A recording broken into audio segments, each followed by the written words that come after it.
volunteering in this place of hippies, everybody wanting to do good in the world. It was called the Love Revolution. And one day, Tal was very shy about it, but it came up to me, took me to the side, he said, Ray, I have to tell you something. I haven't been eating in like, I don't know, 2, 3 years it was then. I was like, what? And he was like, yeah, I just, I drink a little bit of juice and I never really care what I eat, well, like what I drink, and I have all this energy and I sleep less. And he started telling me all the virtues of this. And I was like, okay. And I started following him, not trusting completely.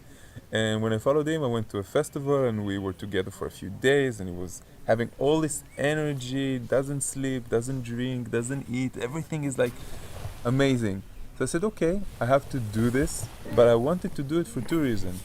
An egoistic reason, for myself, for my ego that wants to conquer, that wants to challenge, and altruistically because I told myself, something, if this really does work, this is a solution for so many health issues. It's a solution, and it's convincing you that mind is over matter and that things here are not as they seem to be. And with that understanding, it's much bigger.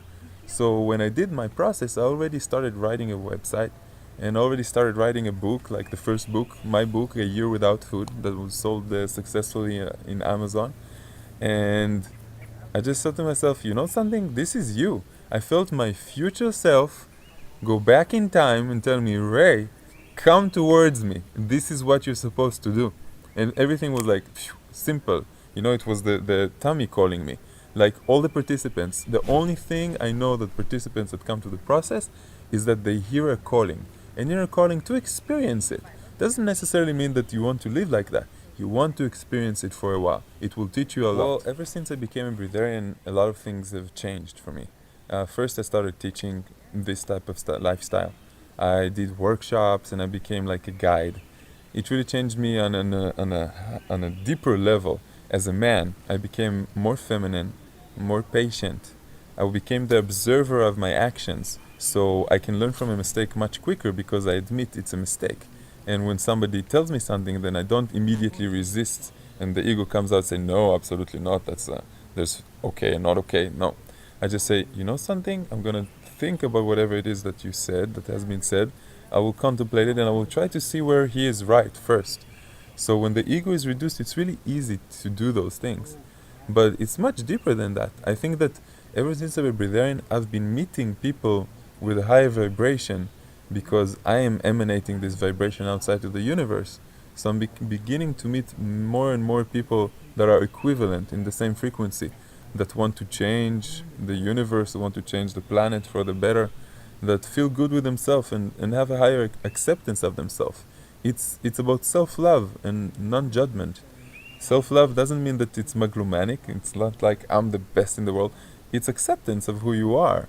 And when you accept who you are for the better and for the worse, then you see that everything is accepting, you're even accepting the people that are outside of you. And when you're loving yourself, you're loving them. And when you're not judging them, you're not judging yourself.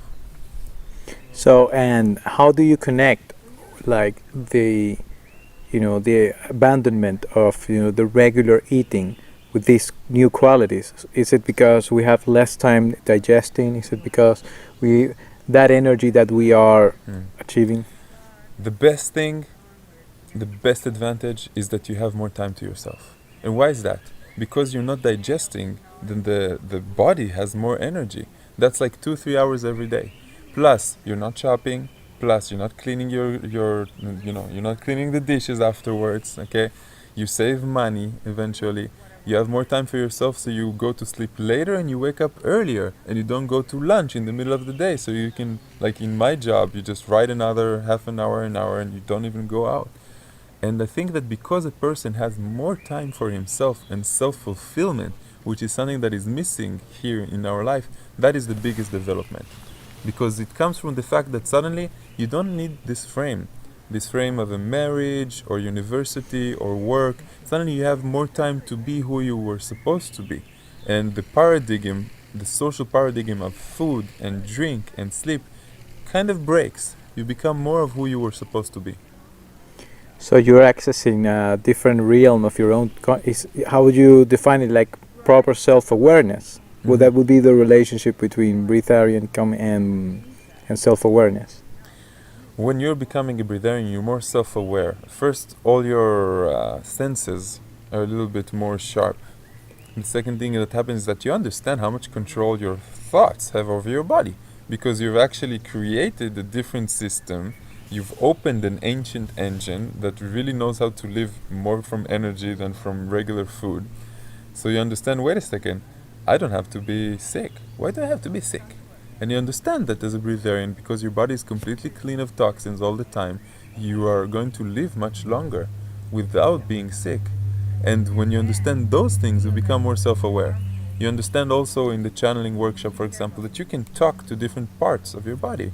If I will listen to my lungs will tell me, Ray, you used to hurt me. Or Ray, this place is amazing for me. Thank you very much. The air you're giving me here is so good, you know. And if I listen to my heart, then I will know to be inside my emotions and not neglecting them, like a lot of men do. Like I will say, you know something? I'm jealous right now. And the fact that I'm observing this jealousy and admitting that I'm jealous, half of the jealousy will go away immediately. Just because I'm there with it, you know, or I'm afraid, you know, I'm afraid to lose this person. I'm afraid to be without money or without income. There's fears, but when I admit them, I face them. I face the challenge.